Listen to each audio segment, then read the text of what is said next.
Boa, muito bem.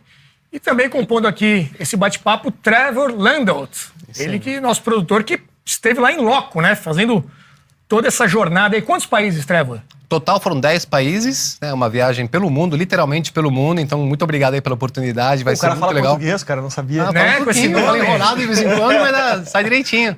E espero poder compartilhar um pouquinho como é que foi a produção e o que é esperar nos próximos episódios. Boa. O Ferrugem tem uma suspeita sobre o Trevor que ele vai falar ao longo do programa. Eu acredito que o Trevor... Você já vai entregar agora qual que é o... Bom, então tá bom, vai, solta. Eu acredito que o Trevor é, com algum percentual alto de chance, e eu não falo isso brincando, um agente da KGB infiltrado. Eu não tenho absoluta certeza, mas eu desconfio de algumas coisas. Por exemplo, ele disse que nasceu no Brasil, mas Trevor...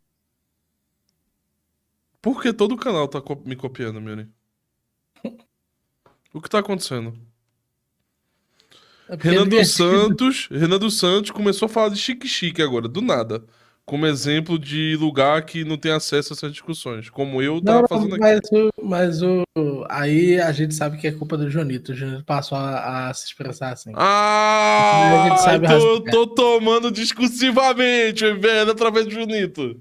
Alô, Junito! Não, vou falar sério. Eu vi o Junito usando umas 2, 3 vezes. Deve ser por isso que o Renan tá usando.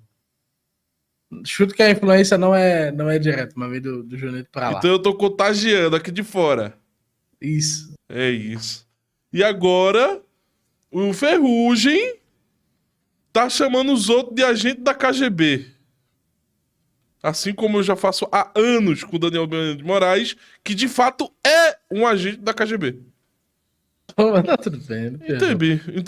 Entendi. Não, pode continuar, Eva. Só vendo aí as coisas interessantes aí no ar, né? Trevor, fala alguma coisa em português aí. Facebook. Twitter. Vou postar no Twitter. Eu acho que ele tem mais dificuldade em português que qualquer outra coisa. Segundo, o nome dele é Trevor Lee Landolt. Né? E aí o terceiro motivo que mais fez desconfiar é que ele é o produtor que conseguiu esses entrevistados, os acessos, o visto para a China e tudo mais. Circular na Cuba, Rússia, etc. Então eu cheguei à conclusão, depois de ver tudo isso, eu falei, olha, das duas uma. Ou ele é agente da KGB, ou nós temos um americano com a produtividade de um americano no time. Eu tô convencido de que é um agente da KGB, mas talvez a gente consiga tirar alguma vantagem por a gente saber previamente que ele é um agente da KGB. Converter ele numa contra-inteligência. Isso, né? Tentando tentar aqui, ver se a gente consegue... Enfim. Não posso revelar minhas fontes.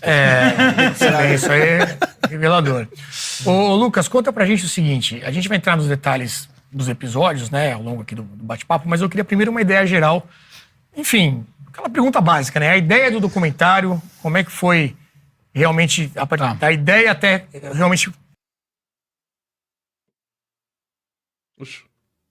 colocar a mão na massa para fazer. Tá bem. Por que fazer isso agora? Dá uma geral aí pro público dessa história. Acho que o contexto que a Brasil Paralelo nasce é um contexto das pessoas quererem se politizar, quererem se informar a respeito de ideias, ideologias, política e tudo mais. E naquela época, o comunismo, que era uma ideologia datada do século XX, ele começa a aparecer na voz de uma ala à direita, dizendo que parte da mentalidade da política de esquerda no Brasil e no mundo tinha resquícios. Não era exatamente comunista, mas chegaram a dar o nome de marxismo cultural. Ou seja, não é aquele regime estatista. Está sendo gentil com os resquícios, né? Porque você não quer que alguém pegue essa fala e reaja. Mas assim, o Olavo nunca teve esse pudor. Eles são comunistas.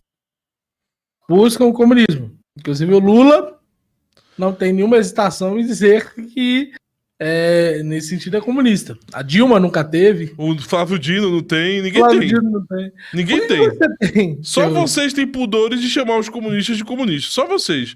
Isso é uma parada que me deixa puto. Segundo, essa porra desse MBL... É que nem o MBL. Ninguém é do MBL. Ninguém é comunista. Ninguém é comunista. Ninguém é comunista pra vocês. Ninguém. Não dá pra falar que é comunista, porque assim, primeiro, vocês não deram o significado ali do que é um comunista, né? Vamos ser muito sinceros. O comunismo, o marxismo de Marx, etc. Mas, assim, algum de vocês que acompanhou a gente aqui saiu sabendo o que é comunismo? Não.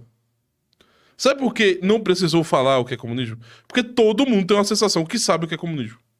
Todo mundo tem uma sensação que sabe o que é comunismo. E como é que a gente tem uma sensação que a gente sabe o que é o comunismo? E ainda mais uma sensação geral no Brasil que as pessoas sabem o que é o comunismo. Porque essa porra já é ensinada e já é apresentada e divulgada há 5 décadas sem parar. Então todo mundo E acha veja, que sabe o que é As comunismo. pessoas podem até se enganar acerca do que é o comunismo, como eu direto vejo isso acontecendo. Mas veja que há uma questão aqui mais ou menos bem estabelecida, que é o fato que elas se enganam sobre um objeto que elas conhecem. Não só isso, cara. Tipo, sei lá, se você é um cara que é católico, cara, você tem que estar disposto a, tipo, realmente identificar o comunismo das pessoas. Primeiro que o comunismo. Porque se você não consegue identificar e não sabe o que é comunismo, gente, o comunismo é condenado. O comunismo é condenado. Então, assim, para quem se mete nessa discussão mais teórica, para quem se mete nessa discussão mais, digamos assim, aprofundada e que vai investigar de fato, eu não sei o que o Ferrugem quis dizer com comunismo aí. Não sei. Porque quem são essas figuras que são marxistas, mas não são comunistas? Só tá com medo de falar as coisas. E eu não sei de onde esse pessoal tem tanto medo desse web comunista, Inclusive, cara. tratou o marxismo cultural como uma loucura, Ferrugem. Sim, sim, sim. Ferrugem, mil perdões aqui. Tratar isso como se fosse teoria B da direita. Gente, isso é uma coisa que, assim, na casa da minha mãe, eu acho que eu perdi a oportunidade de fazer isso. A próxima vez que eu for lá, eu vou tirar foto. Tem 4 livros sobre marxismo cultural. 4 livros sobre marxismo cultural, sobre tomada da cultura.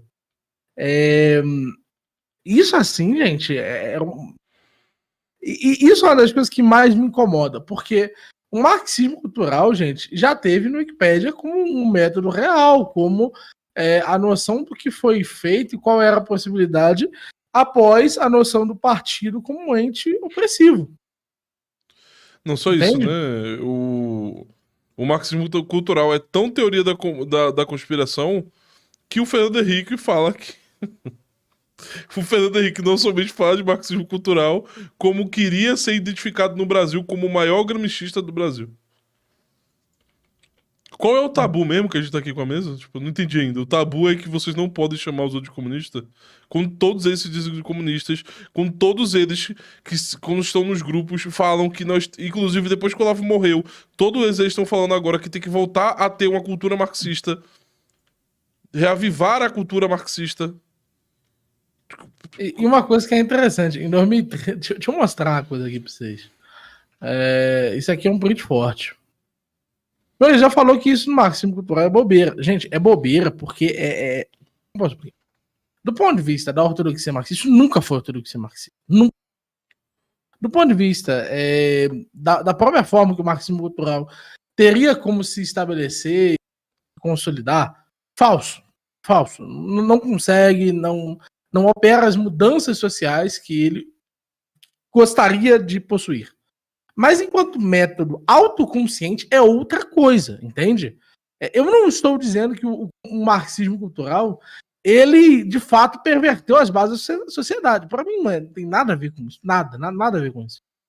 O marxismo cultural, na verdade, ele foi inofensivo na medida em que ele está completamente fora do controle. Pelos seus elementos gerais, consolidações gerais. Porque ele tem alguns requisitos. Depois a gente pode conversar sobre isso. Mas eu posso mostrar para vocês aqui, e eu acho que é relevante mostrar, coisa que eu já mostrei antes na Universidade Libertária, eu já mostrei aqui também. Vossa, vou te mandar 2 bagulhos, bota aqui na tela, por favor. Esse. Beleza.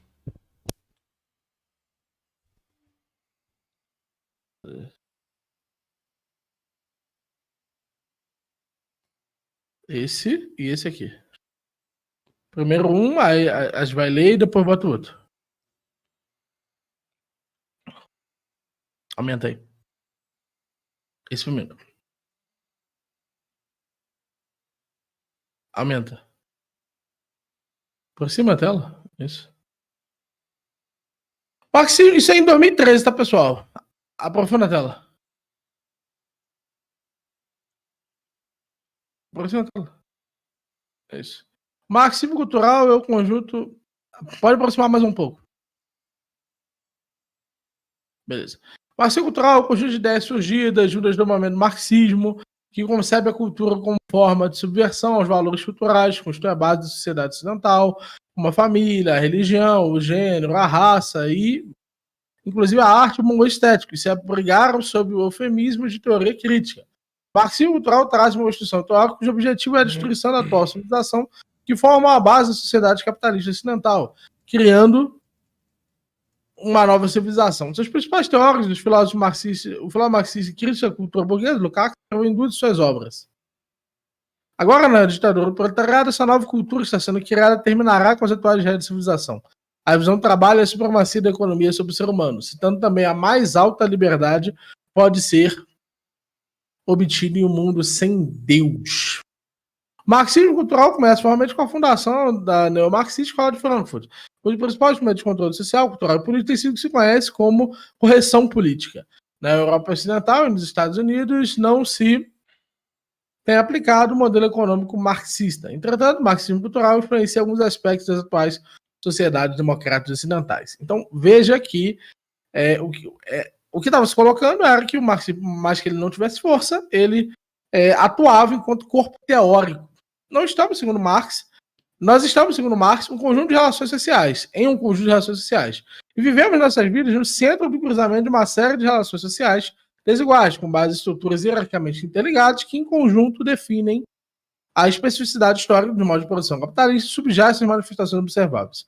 De acordo com o professor da UCLA, e crítico teórico Douglas Kenner, muitos teóricos marxistas do século XX, como Lukács, Gramsci, Bloch, Benjamin, Theodor Adorno, Jameson e Eggleton, empregaram a teoria marxista para analisar formas culturais em relação à produção, suas implicações na sociedade e a história, seu impacto e influência sobre o público na vida social. Inclusive, o próprio Eggleton usa Lukács no seu realismo literário. Os estudiosos têm utilizado vários tipos de crítica social marxista para analisar os efeitos culturais. Então, veja aqui o que era uma obviedade em 2013.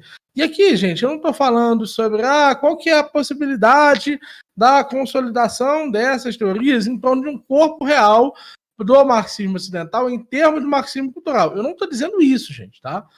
Não é isso que eu estou fazendo, tá? O que eu estou colocando, e acho que é relevante colocar, é que essas consolidações, elas eram fato. Não era algo estranho, não era algo difícil de aceitar. Era algo que a maior parte das pessoas tinha como uma das visões possíveis sobre o assunto. E agora, hoje, o Wikipedia de hoje diz: marxismo cultural é uma teoria da conspiração difundida nos círculos conservadores da extrema-direita estadunidense, desde a década de 90. Refere-se a uma suposta forma de marxismo alegadamente adaptada de termos econômicos a termos culturais, pela Escola de Frankfurt, que teria se infiltrado nas sociedades ocidentais com o objetivo final de destruir suas instituições, valores tradicionais, através do estabelecimento de uma sociedade global, igualitária e multicultural. Uma das coisas que eu acho estranha, gente, e as pessoas não se dão conta, é pegar, por exemplo, um livro da Rodinesco, por exemplo, sobre família, ideologia e família. Você vê boa parte das falas que são atribuídas ao elemento conspiratório, e a Rodinesco não é uma autora nem de perto ruim do ponto de vista teórico marxista, né? E ela é reconhecida. Por que a Rodinesco é reconhecida, mas a ideia do marxismo cultural é falsa? Né? Isso é uma coisa muito confusa. E é lógico que, para mim, não é a melhor abordagem. Eu prefiro, na verdade, a minha abordagem sincera, tá? É tratar Frankfurt como sendo comunista, mas não sendo neomarxista, ou seja, não tendo uma unidade direta de ação, e fazendo um corte teórico metodológico. Mas isso, gente, é apenas a minha opinião pessoal. Isso não necessariamente reflete, definitivamente não reflete a corrente principal da interpretação brasileira sobre o marxismo, que assim seja. Cuidado com essa expressão é efetivamente um cuidado que fundamenta-se, se estrutura e se justifica em torno de um medo efetivo do que os comunistas têm a dizer. É só pegar os textos do Marcuse, cara. Pegar os textos do Marcuse falando expressamente o que tem que ser feito. Tipo, não precisa de muita investigação, não, cara. Sei lá. é torpe. Tipo, é sem sentido pra mim essas coisas. A Wikipédia, John Wick School. Não, por que, né? É evidente que a gente está tentando utilizar um recorte do conhecimento médio das pessoas em termos de 2013. A gente não está dizendo de forma alguma que isso é a verdade sobre o assunto, mas que quando o fenômeno começou, e ele está fazendo um argumento de gênese, a noção do marxismo cultural era factual. Inclusive o próprio Brasil Paralelo se utiliza dela, não uma, não duas, não três, mas dezenas de vezes. Né? E agora renegar essa noção de certa receio do que vai ser falado é feio.